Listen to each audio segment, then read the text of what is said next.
Hey, welkom by SA Gemeente, die tuiste van die nommer 1 netwerk vir jou lewe. Dis so goed om jou vandag hierso te hê. Of jy nou vir die eerste keer inloer of al lank deel is van ons familie, jy is op die regte plek. As jy nuut is, ons wil jou graag leer ken. Stuur vir ons 'n vinnige e-pos en ons help jou om in te skakel by alles wat aangaan, van gesinsbyeenkomste tot kampusse reg oor die Verenigde Koninkryk. Daar's regtig iets vir jou en jou mense, maak nie saak waar jy bly of wie jy is nie. As jy SA Gemeente as jou geestelike tuiste sien, oorweeg dit om finansiëel saam te bou aan hierdie beweging. Dis maklik. Besoek net die webwerf hierso onder aan jou skerm en gaan na dankoffer. Jou bydrae help ons om lewens te raak, gemeenskap te bou en mense reg oor die wêreld te inspireer om Jesus te volg. Aan almal wat reeds saamgee, baie dankie. Jy's deel van iets groter, 'n netwerk van hoop, geloof en lewe. En nou, maak jou hart oop, want hier kom vandag se boodskap.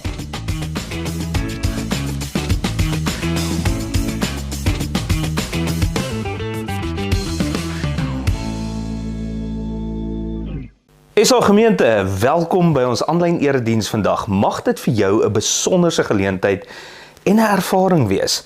Nou by Suidwyk gaan ons Paasfees naweek alles rondom kos gesels en die diens gaan 'n eet-erediens wees met al die betekenisse rondom die kos, en dit laat ons dan met die volgende 2 Sondae by Suidwyk om oor Paasfees te gesels. So vandag begin ons eintlik aan die einde van Paasfees en werk om dan so 'n bietjie terug. Nietemin gaan dit vir almal wat hierna kyk gaan daarby kan baat vandag ook. Nou, Paasfees is eintlik te wonderlik vir woorde.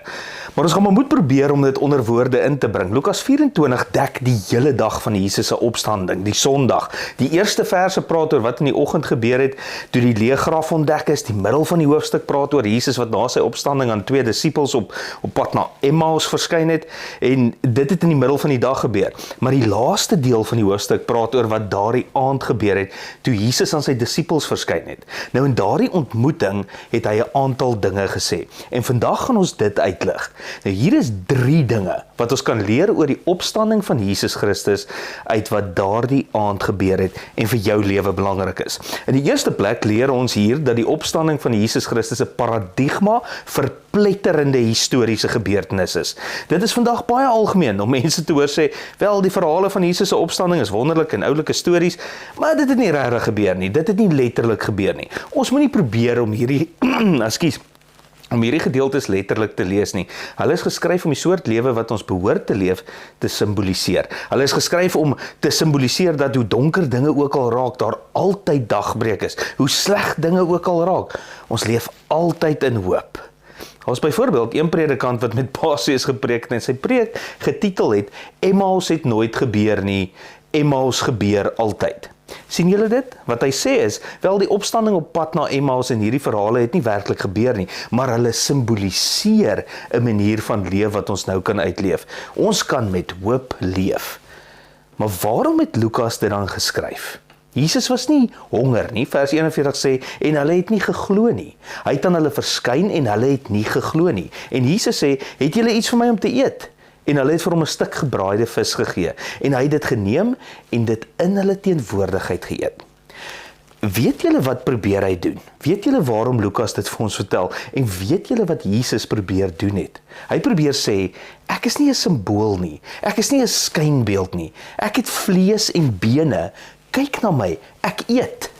Dit is wat hy sê. Dit is 'n historiese gebeurtenis. Ek bedoel, daar is 'n hele klomp dinge in hierdie gedeeltes wat vir jou wys dat hulle nie as legendes geskryf is nie. Hulle kan nie as legendes gelees word nie. Byvoorbeeld, vroue wat die eerste ooggetuies is. Ons weet dat antieke lesers sterk bevooroordeel sou wees teenoor vroue as eerste ooggetuies. Hoekom?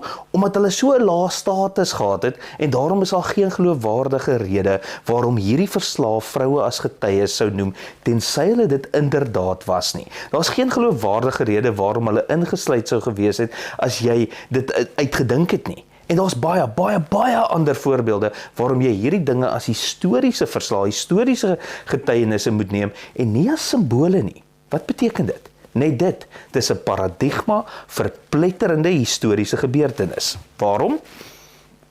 Omdat historiese gebeurtenisse en feite altyd paradigmas verpletter. Sien, historiese feite is dikwels ongerieflik, dikwels ontmoedigend, maar jy kan hulle nie wegredeneer nie. En as Jesus dus uit die dood opgewek is, dan gaan jy eenvoudig moet omgaan met die dinge wat die Bybel sê, waarvan jy nie hou nie. Jou naaste soos jouself lief te hê, op te staan vir die vreemdeling, nie vir twee baase gelyk werk nie, eties en moreel die regte ding doen, groei in die Here, elke dag, elke plek, elke verhouding, die evangelie verkondig, daar waar jy bly werk en speel. Dis die primêre taak van elkeen van ons. Die opstanding van Jesus Christus is nie 'n simbool nie, dis 'n paradigma, verpletterende historiese feit. Dit is wat dit is. Die tweede ding wat ons leer, daar waar Jesus die vis eet en sê dat 'n gees nie vlees en bene het nie, is om vir ons te wys dat die opstanding van Jesus Christus die sleutel is om die boodskap van die hele Bybel te verstaan. Jesus sê, die wet van Moses, die profete en die psalms gaan alles oor my. En dan sê dit, toe maak hy hulle verstand oop sodat hulle die skrifte kon verstaan. Vers 45. Wat beteken dit? Toe maak hy hulle verstand oop om die skrifte te verstaan. Hy was jare lank by hulle. Waarom het hy dit nie voorheen vir hulle geleer nie? En die antwoord is, eers toe hulle hom uit die dood sien opstaan en kon hulle die boodskap van die hele Bybel verstaan. Jy vra, waarom is dit so? Wel, laat ek jou wys. En laat ek sommer vir jou 'n gevalle studie gee. Die apostel Paulus. Nou Paulus, voordat hy Paulus genoem is, was hy eers Saulus. Hy was 'n Joodse teoloog. Hy was 'n godsdienstige leier. Hy het dit wat ons vandag die Ou Testament noem baie goed geken. Hy het die Hebreëse geskrifte soos die palm van sy hand geken. Hy het die wet geken. Hy het die wet van Moses, die profete en die psalms deur en deur geken. En toe hy hoor van die aanspraak dat Jesus die Messias is, het hy gedink, dit is waansin. En die meeste Jode het gedink, dit is waansin. Waarom? Wel, dit is verstaanbaar. Die Hebreëse skrifte gaan alles oor 'n Messias wat sou kom. Maar die woord Messias beteken gesalfde, beteken uitverkore en geliefd deur God. So wie ook al die Messias was, daardie Messias sou deur God geseën word. God sou hom ondersteun, God sou by hom wees, maar hierdie Jesus Christus is gekruisig. Hy is aan 'n stuk hout opgehang. Beide Romeine en die Jode het gesê dat net die laagste van die lae mense aan 'n stuk hout opgehang word. Nou die boek Deuteronomium in die Ou Testament sê, vervloek is hy wat aan 'n stuk hout hang. En toe Jesus besig was om te sterf, het hy nie tog uitgeroep, my God, waarom het U my verlaat nie? Hoe kon hy dan die Messias wees? God sou nie die Messias verlaat nie, God sou nie die Messias vervloek nie, hy sou die Messias seën, hy sou by die Messias wees. So watter soort dwaase dink julle is ons, het die Jode gesê. Die idee dat Jesus Christus die Messias kon wees, hy kon nie die Messias wees nie, hy was vervloek, hy was verlate. Watter soort verlossing kon hy bring? En toe, op die pad na Damaskus aan Handelinge 9, het Paulus die opgestane Christus ontmoet. Die goddelike heerlikheid het rondom hom geflits. Hy het die groot stem gehoor en gesê, wie is U, Here? En tot sy absolute verbasing, sy ewige verbasing, het die stem gesê, ek is Jesus. En hy is met blindheid geslaan. En as jy die verhaal onthou, hy is blind geslaan en het uiteindelik 'n paar dae in Damaskus deurgebring, net om te dink oor wat gebeur het, totdat hy genees is en 'n groot prediker van die evangelie geword het. En hy het onmiddellik begin preek, dat die hele wet van Moses en die profete en die psalms na Jesus Christus wys. En dit beteken, dat toe hy blind was en daardie tyd gehad het om te dink, hy besig was om te dink. En weet jy wat hy gedink? En ek weet, dit is 'n bietjie spekulatief, maar dit moes iets in hierdie lyn gewees het, soos wat ek nou gaan sê, want ons weet dit uit die manier waarop hy in die res van die Nuwe Testament preek. Hy sit daar en hy sê, hang on, Jesus het uit die dood uit opgestaan. Ek het hom gesien. So God het Jesus geregverdig. Hy het Jesus geseën. God was saam met Jesus. Hy is die Messias. Maar wag 'n bietjie, wat het hy dan gedoen toe hy aan die kruis gesterf het? En wat het hy gedoen toe hy vervloek en verlate is aan die kruis, toe hy sê, my God, waarom het jy... Hy kon nie vir sy eie sondes vervloek en verlaat gewees het nie. Dit moes vir iemand anders se sondes gewees het. En toe, waarskynlik het Paulus skielik begin om deur alles anders in die Bybel wat hy geken het, te dink. Kyk na die boek Jesaja. Die boek Jesaja gaan alles oor die Messias. Maar die eerste helfte van Jesaja gaan oor 'n sterk koninklike Messias, terwyl die tweede helfte van Jesaja praat van hierdie lydende dienskneg figuur, wat ly vir die sondes van sy volk. Wag 'n bietjie, hoe kan dit albei dieselfde persoon wees? Hang on, en Jesus wat 'n lydende dienskneg was vir die sondes van sy volk gesterf het, en toe as opgestane Here opgestaan het. En wat van die hele Ou Testamentiese offersisteem van die tabernakel, die tempel en al die offers? Hoe kon die bloed van bulle en bokke en diere en lamme sonde versoen? Wel, dit kon nie werklik nie, tensy dit na iets gewys het. Na hierdie een. En wat van Jeremia en Esegiel? Hulle het geprofeteer van 'n nuwe verbond, dat God eendag 'n nuwe verbond met sy volk sou sluit, en dat die gees van God binne in ons geplaas sou word, en ons sou hom persoonlik ken. Dit sou lyk asof ons nie meer hoëpriesters of tempeloffers nodig sou hê nie. Hoe kon dit wees? Jesus, en wat van die belofte van Abraham in die Ou Testament? God kom en sê, Abraham, ek gaan jou nie net 'n seun vir jou nageslag gee nie, maar deur jou nageslag sal die nasies van die aarde geseën word. Hoe kon dit wees? Deur Jesus. Paulus het 'n sterk Messias wat die sterkes verwag. Hy het 'n Messias verwag wat sou kom en 'n leer sou bymekaar maak en, jy weet, koppe sou breek en dinge sou doen en oorlog voer, en die sterkes wat hom gevolg het en getrou en goed en deugsaam was, hulle sou met verlossing beloon word. Hy het 'n sterk Messias wat die sterkes verwag. Maar toe hy sien dat Jesus uit die dood opgestaan het en vanuit die perspektief van die opstanding alles anders in die Bybel heroorweeg het die hele Bybel begin saamhang. Dit het sin gemaak. Dit was 'n swak Messias wat sou kom, in swakheid na die kruis sou gaan en as ons plaasvervanger sou sterf, in ons plek sou sterf, ons sondes op hom sou neem en in ons plek sou sterf sodat die swak is, die wat erken dat hulle swak is, die wat erken dat hulle sondaars is, dat hulle deur suiwer genade gered moet word, daardie verlossing kan ontvang. Sien jy? Eers wanneer jy die opstanding verstaan, maak dit alles sin. Dit is waarom hy sê, toe het hy hulle verstand geopen, sodat hulle die skrifte kon verstaan. Dit is toe dat hy geleer het, verstaan julle dit?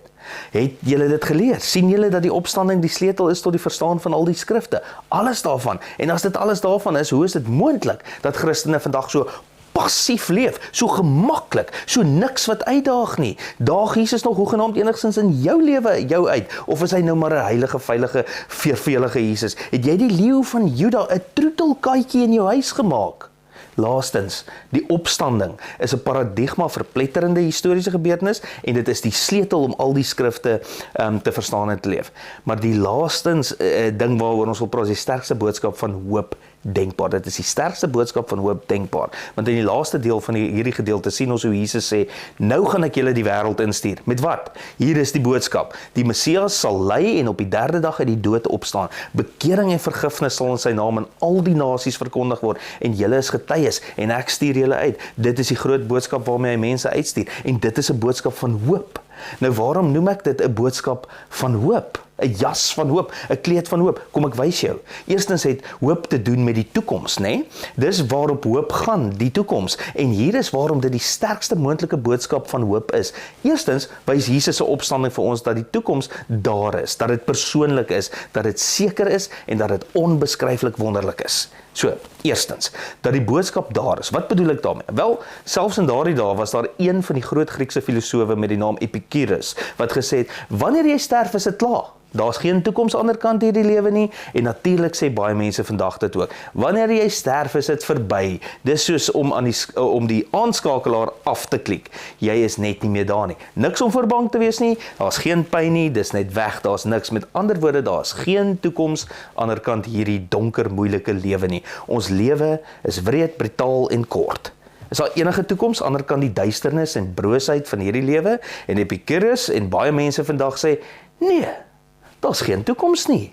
Maar as jy die ooggetuies van die opstanding glo, as jy glo dat Jesus Christus uit die dood opgestaan het, dan weet jy dat jy nie net stof van die wind is nie, en jy weet dat jy nie net 'n klip is wat op die bodem geval het om nooit weer gesien te word nie. Die toekoms is daar. Dit is die eerste ding. Maar dit is nie al nie. Die tweede deel van hierdie boodskap is nie net dat die toekoms daar is nie, maar tweedens dat die toekoms persoonlik is. Sien, in daardie dae en vandag is daar baie mense wat sê, wel, wanneer jy sterf, gaan jy maar net voort. Natuurlik gaan jy voort, maar jy leef voort in die aarde. Een weergawe wat sê jy gaan voort is byvoorbeeld, onthou julle The Lion King? Jy onthou mos The Lion King, né? Dit sê, ja, jy sterf, maar dan word jy deel van die sirkel van die lewe, want jy word deel van die grond, wat die grond bemest, sodat die plante kan groei, en dan eet die diere die plante, en dan eet ons die diere, en ons sterf, en ons word deel van die sirkel van die lewe. So wanneer jy sterf, gaan jy voort, jy is deel van die sirkel van die lewe. Dit is so mooi. Gewoonlik, wanneer mense sê, jy gaan voort, jy word deel van die groot sirkel van die lewe, is al niks om voor bang te wees nie. Maar kom ons wees eerlik, die diepste begeerte van die hart is nie net om voort te bestaan nie, dit is om lief te hê en om lief gehê te word. En daarom, om te sê, wel, wanneer jy sterf, is dit klaar. Of wanneer jy sterf, word jy deel van dinge, maar jy is nie meer 'n persoon nie. Klink dit vir jou soos enige troos? As dit waar is, as daar geen toekoms is nie, of geen persoonlike toekoms vir jou nie, dan is dit wat die dood doen. As jy lank genoeg leef, neem die dood bykans elke persoon vir wie jy omgee, elke geliefde van jou af weg. En wanneer jy sterf, stroop dit jou van jou vermoë om liefde en liefgehet te word. Met ander woorde, die dood het die vermoë om jou van alles wat vir jou saak maak, te stroop. En ons moet nie daarvoor bang wees nie. Daar's geen troos daarin om dit te sê nie. Wel, ons gaan voort, of wanneer jy sterf, is dit, daar is regtig niks nie. Jy weet niks om voor bang te wees nie. Jy voel niks nie. Daar is geen troos daarin nie, tensy Jesus Christus uit die dood opgestaan het, en hy het. Want kyk wat sê hy. Hy sê, dit is ek self. Sien jy dit in vers 39? Dis ek. Ek is nie 'n deel van 'n lewenskrag nie. Ek het steeds my persoonlike identiteit. Dit is die identiteit. Dit is steeds ek. Dit is die een wat julle voorheen geken het. En nou ken ek julle. Die een ding wat jy meer as enigiets anders wil hê, die ding waarna jou hart meer as enigiets anders verlang, is om lief te hê en liefgehet te word. En om te weet dat jy in die toekoms vir altyd sal lief hê en liefgehet sal word. En die ding wat jy die meeste begeer, sal nooit van jou weggeneem word nie. Dit is die diepste behoefte van jou hart. Tensy jy in die opstanding van Jesus Christus glo, bly daardie behoefte onvervul. Maar ons is nog nie klaar nie. Dit is een ding om te sê die toekoms is daar en die toekoms is persoonlik, maar die opstanding sê ook vir my dat hierdie toekoms seker is. Sien? Daar is godsdienste wat sê, wel ja, jy kan persoonlik in die hemel leef, maar jy moet goed wees, jy moet deugsaam wees, jy beter 'n goeie lewe leef. Ek bedoel, wie leef nou regtig 'n goed genoeg lewe? Maar die opstanding is die bewys dat toe Jesus Christus gesterf het om ons straf te dra, om die straf vir ons sonde te betaal, hy dit gedoen het. As daar 'n wet is wat sê, as jy hierdie wet oortree, moet jy 5 jaar tronk toe gaan, dan laat hulle jou uit wanneer die 5 jaar verby is. Waarom? Omdat jy dit uitgedien het. Jy het dit betaal. En toe Jesus Christus in die dood ingegaan het en toe opgewek is, wat beteken dit? Dit beteken hy het dit betaal. Dit is soos 'n kwitansie. Nou Natasha en ek hou daarvan nogal om Costco toe te gaan. Dis 'n wonderlike plek. En wanneer jy by Costco met jou goedere na die deur toe stap aan die einde, staan daar 'n paar personeellede wat sê stop, en dan moet jy sê hier is my kwitansie, laat my deur. En dan kyk hulle na die kwitansie en sê goed, okay, jy kan maar deurgaan. Okay, in werklikheid is hulle nou natuurlik bietjie meer vriendeliker as dit. Jy gee net die kwitansie oor, maar hier is die punt. Hulle wil bewys hê dat jy alles betaal het. En natuurlik is wat die opstanding is, 'n enorme kwitansie dat daar geen veroordeling is vir die wat in Christus Jesus is nie. Dat alles betaal is en die toekoms is nie net daar nie. En dit is nie net persoonlik nie, maar dit is seker. En laastens is dit onbeskryflik wonderlik. Sien, dit is waar die opstanding van Jesus Christus die grootste moontlike boodskap van hoop is. Dit sê nie dat daar 'n toekoms is en nie net die toekoms persoonlik is nie. Ons gaan nie net eenvoudig voort nie. En dit sê nie net dat dit seker is nie, maar dit is ook nie bloot net 'n geestelike toekoms nie. Sien, ander godsdienste sal sê, wel, jy gaan hemel toe en jy leef vir ewig in 'n soort saligheid. En daardie saligheid is 'n troos vir al die lyding wat jy beleef het en 'n troos vir die lewe wat jy verloor het. Maar die opstanding gaan oor liggame. Jesus sê, dit is regtig ek. Ek het vlees en bloed. Kyk, gee vir my 'n vis. Ek kan eet. En dit is die toekoms wat die Christendom aanbied. Die eindresultaat van Jesus se verlossing is 'n nuwe hemel en 'n nuwe aarde, 'n hernuide materiële skepping. En wat dit beteken is dat die opstanding nie net beteken dat jy 'n soort geestelike troos kry vir die lewe wat jy verloor het nie, maar dat jy die herstel kry van die lewe wat jy verloor het. Trouwens, jy kry die herstel van die lewe wat jy nooit eers gehad het nie, maar altyd begeer het. Jesus het nie net sy ou liggaam teruggekry nie, hy het 'n nuwe liggaam gekry. Jy kry nie net jou ou liggaam terug in die opstanding nie, jy kry die nuwe liggaam wat jy nog altyd wou hê, en jy kry die lewe wat jy nog altyd wou hê. Sommige van julle sê dalk dinge soos, ek het altyd gewens ek was getroud, maar nou gaan ek nie trou nie. Ek gaan nooit die geluk en saligheid hê wat ek by ander mense gesien het nie. Dit is weg, dit is verby. Dit gaan nooit met my gebeur nie. As die opstanding van Jesus Christus waar is en jy glo in hom, gaan jy niks misloop nie, want die toekoms is onbeskryflik wonderlik. Glo jy dat Jesus Christus uit die dood opgewek is? As jy nie glo nie, en tog sien jy nou, hoop ek dat daar geen groter hoop moontlik is nie. Die menslike hart verlang hierna, en daar's niks wat die diepste behoeftes van die menslike hart kan beantwoord, behalwe die opstanding van Jesus Christus nie. En selfs al glo jy nie dat Jesus uit die dood opgewek is nie, behoort jy te wens hy was. Jy behoort te wil hê dat hy opgestaan het, en as jy dit nie wil hê nie, dink ek nie jy is in voeling met jou eie hart nie. Dit is die hoop wat jou hart nodig het en begeer, en hierdie hoop sal jou nie teleurstel nie, want Jesus Christus het waarlik opgestaan.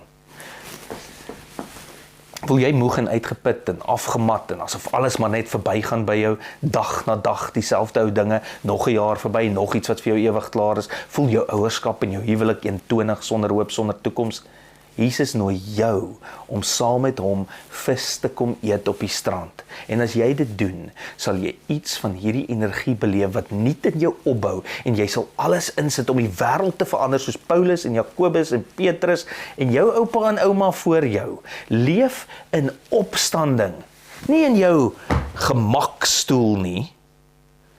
Leef in opstanding.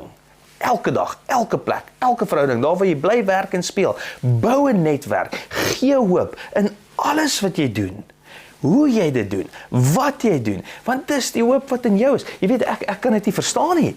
Hierdie klomp Christene, hulle is Christene, maar hulle is so vervelig en so eentonig en so in hulle rusbanke. Niks daag hulle uit nie. Niks gee vir hulle 'n toekoms nie. Wat gaan aan? Ons is Christene, maar ons leef nie daai dinge nie. Ons leef nie in opstanding nie.